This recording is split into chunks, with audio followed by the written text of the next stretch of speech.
Recently, Apple updated their 13-inch MacBook Pro line for 2020. There are two variants which can be distinguished by whether there are 2 or 4 Thunderbolt ports. The 2-port entry-level model starts at $1,300 US. This model sports a 1.4 GHz quad-core 8th generation Intel Core i5 processor which will turbo up to 3.9 GHz. The entry-level model uses Intel Iris Pro Graphics 645 GPU and has 8 gigabytes of 2.1 gigahertz LPDDR3 memory with 256 gigabytes of solid-state storage. The 4-port high-level model starts at $1,800 US. This model sports a 2 GHz quad-core 10th generation Core i5 processor which will turbo up to 3.8 GHz. The high-end model uses the Intel Iris Plus graphics integrated GPU and has 16 gigabytes of 3.7 GHz LPDDR4X memory with 512 gigabytes of SSD storage. There are some not so obvious differences between the entry and high-end models. First, the high-end model has 2 internal fans for cooling rather than the single fan on the entry-level model. This better cooling system in the high-end model will allow for sustained performance under load. So for example, when rendering video in Final Cut Pro, the high-end model will stay cooler for a longer period of time, allowing the CPU to perform well without temperature throttling. Second, the $1,800 MacBook Pro has 2 subwoofers in its speaker array. The subwoofers significantly enhance bass output and overall sound quality when compared to the entry-level MacBook Pro 13-inch. There are some extra vents beneath the high-end MacBook Pro, which may assist in cooling and speaker output. So these are some of the differences between the entry-level 2-port model and the 4-port high-end model.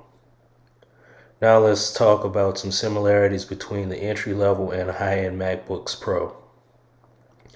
Both models have a 13-inch Retina display with True Tone.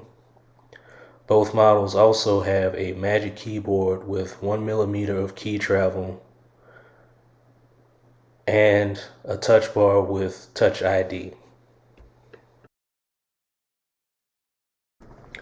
There are significant differences in performance between the entry-level and high-end MacBooks Pro. This is due mainly to differences between the processors in each laptop. The entry-level MacBook Pro sports a 8th generation Intel Core i5 processor, where the high-end MacBook Pro uses a 10th gen Intel Core i5 processor, codenamed Ice Lake.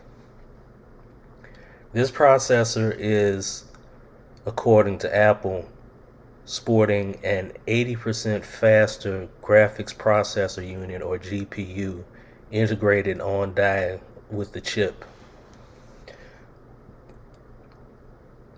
Geekbench scores for these particular laptops, and meaning the 10th generation laptops, are quite impressive.